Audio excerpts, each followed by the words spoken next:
Hormuz straight पर Trump का latest बयान क्या है? हॉर्मुज़ स्ट्रेट पर ट्रंप का लेटेस्ट बयान ये बताता है कि किस तरीके से दम फूलने लगा उनका।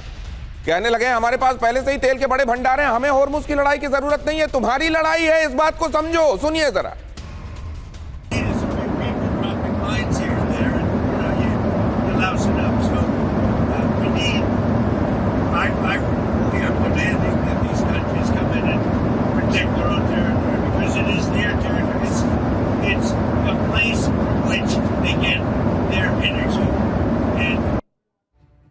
हमारे पास बहुत गैस है, हमारे पास बहुत तेल है, ये हमारी लड़ाई नहीं है। ये जो अब बताने की कोशिश कर रहे हैं डोनाल्ड ट्रंप, एक नए तरह का पुड़िया सरकाने की कोशिश कर रहे हैं। क्या दुनिया इस पुड़िया को लेगी? क्या जिनकी तरफ ये पुड़िया साम दाम दंड भेद से वो सरकाना चाह रहे हैं, क्या वो पुड़िया खरीदेंगे? ये बात लेकर मैं पूर्णिमा नाथ जी बताया जा रहा है अमेरिका के पास बहुत तेल है, ये हमारी लड़ाई नहीं है, हॉर्मुज़ को सिक्योर करना तुम्हारा काम है। जी, thank you so much for having me. नमस्ते, जय हिंद। ये प्रेसिडेंट ट्रंप का जो ये सिचुएशन है, आपसे पहले दिन का जो शो था उसी में भी हमने यही बताया था कि ईरान का मिसकैलकुलेशन हुआ है। यहाँ पे प्रेसिडेंट ट्रंप का कोई विन नहीं है, बट उनके हिसाब से, उनके मागा फैक्शन के हिसाब से वो 56 इंच वाली बात हो गई। यहाँ पे वो जो करे वही सही है। वो उनको लिटरली गॉड के साथ अलाइन करा जा रहा है। जीसस को भी अभी कब कहा साइड में रख देंगे, भगवान बना के इन्हीं को पूजा करने लगेंगे। This is what I am afraid of here.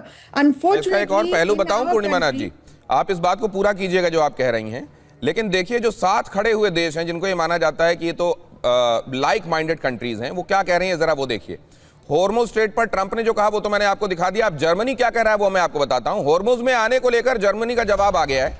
Iran जंग से नेटो का कोई संबंध नहीं है, ये युद्ध नेटो का नहीं है, जर्मनी ने कह दिया। हॉर्मुज़ में आने को लेकर जर्मनी का बहुत स्पष्ट जवाब आ गया है। ग्रीस, ब्रिटेन समेत 5 देशों का इनकार। ब्रिटेन ने टोकन प्रेजेंस दिखाई है, साउथ कोरिया ने कहा है हम सोच रहे हैं, और नेटो ने कह दिया ये हमारा है ही नहीं है युद्ध, हम क्यों आए इसमें। पूर्णिमा नाथ जी बात पूरी कीजिए। जी, ये जो बैक एंड फोर्थ बयानबाजी चल रही है उनकी, he is literally trying a way out. You are right, पर at the end of the day उनको नहीं मिलने वाला है। कि बार बार वो ये कह रहा था, इवन हमारे सेक्रेटरी ऑफ वॉर अनफॉर्चुनेटली ये कह रहे थे कि ये हमने शुरू नहीं किया। भाई आपने शुरू नहीं तो किया तो कौन किया था? आपने ही तो बम किया था जब वो लोग निगोशिएशन टेबल में बैठे हुए थे।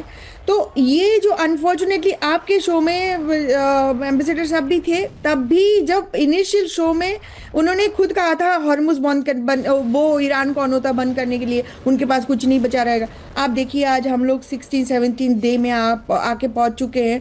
पहले दिन से यही बात हम लोग समझाने की कोशिश कर रहे हैं, ट्रंप साहब ने गलत किया है, मिसकैलकुलेशन किया है।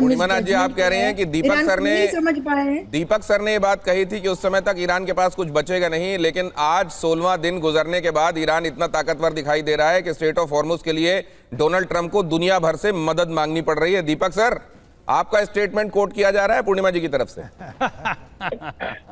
पहले तो जनरल साहब वहाँ हैं, मैं भी टोपी पहन के जरा उनको सलाम करता हूँ। तो ये जो बात हो रही थी उस समय की सब, ये सिचुएशन इवॉल्व हो रही है, और जिस तरह इवॉल्व होती है, जैसा आप भी करते हैं, मैडम भी करते हैं, प्रोफेसर साहब भी, जनरल साहब भी, हम लोग देखते हैं कि अभी क्या हो रहा है। ये मेरा अभी भी ये मेरा विश्वास है कि ईरान का असला बहुत हद तक खत्म हो चुका है। उसके पास अनलिमिटेड सप्लाई नहीं है, ना रूस से उसके पास आ रहा है, ना चीन से आ रहा है। जितनी देर वो कर सकता है वो करता जाएगा। हैरान की बात है कितने सारे उसने इकट्ठे कर लिए थे, कितने सालों से वो बना रहा था। तो मार तो पड़ेगी, मार तो वो खा रहा है, थक जाएगा, चला जाएगा। और जहां तक खमैनी का सवाल है, वो सर कोमा में है या मर गया। फाइनली एक चीज आपको और बता देता हूँ, आप भी इसकी पुष्टि कर लीजिएगा। जो जहाज जो ईरान का एयरफोर्स 1 जो है ना, जिसमें वो घुमा करते थे अली खमैनी, तो इसराइलियों ने उसको भी उड़ा दिया आज।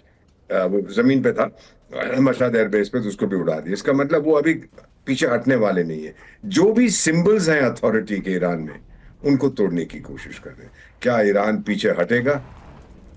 पहले मैंने कहा था बिल्कुल मार खाएगा, मार तो अभी भी खा रहा है, पीछे हटेगा नहीं। ये पूर्णिमा जी बताएंगे कब हटेगा। लेकिन ये कितनी बड़ी एक तरीके से जीत है सर, ये एक तरीके से जीत है कि आप अमेरिका जैसी महाशक्ति को इस बात के लिए मजबूर कर रहे हैं कि वो दुनिया भर से ये कहे कि आओ मेरी लड़ाई लड़ो। एक्चुअली ये मेरी लड़ाई नहीं है, तुम्हारी भी लड़ाई है।